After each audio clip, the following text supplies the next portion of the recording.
Y'all, are we good? I know there was a scheduled rapture today. I just wanted to check in and make sure everybody was good. I'm good. We good. Okay, well then we can keep going. Let's keep it going. And since we're on the topic of rapture, I'm gonna share with you a plant that can survive even the craziest of world disasters. I'd like to welcome you to the world of snake plants. These are probably one of the toughest plants you can incorporate in your collection. Now, before we begin, y'all like my nails? Get into my snake plant inspired nails. Aren't they incredible? My latest hyperfixation has been snake plants. So it was only right that I got my nails done to match them. Let's get into the real stuff. Now, real tea is this plant is not actually a Sansevieria. These plants were reclassified from Sansevieria to the Dracaena genus, and that's due to their genetic similarities. But it's all right. We've been calling it a Sansevieria for so long, it's gonna be hard to get that out your head. It's fine, just call it a snake plant. Snake plants are native to West Africa. So in those areas, it's really dry, it's really hot, and they have limited rainfall. So these plants are built to be soldiers. Yeah.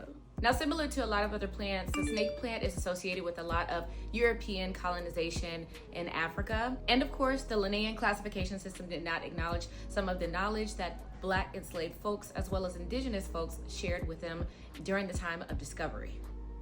You got it? Cool. Now let's get into the plant. We all know the very common, very available Dracaena trifasciata. We gotta break the shackles of just getting a trifasciata. I got quite a few, thanks to not your average Sansevieria. Let me show you what I got. Now, when I first got into snake plants, I was very surprised to hear that there are different categories of snake plants, okay? So we have our trifasciata, and then we have flat, and then we have cylindrical. And that is what makes them so fun. Now, we all know why this one is my favorite girly, because she's a brown-skinned girly like her mother. This one looks like my middle finger. But this dancing dragon, incredible. This is a Uganda variegated, and it kind of looks like my thumb.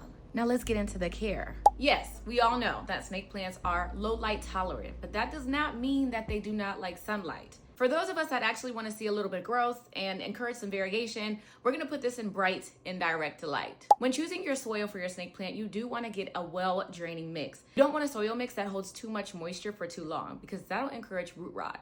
You don't have to water these plants as much. These are one of the low-maintenance baddies. That does not mean that they do not like water. When you do water, you want to make sure that you are actually thoroughly watering your snake plant. But you do not want to water these plants too often. Propagating your snake plant is really fun. Let me show you. Get yourself some shears, disinfect them first, and you're gonna cut in a V. Your cutting should look a little something like this. And you can barely even see that I cut it. All that to say, please go explore the world of snake plants. Okay, bye.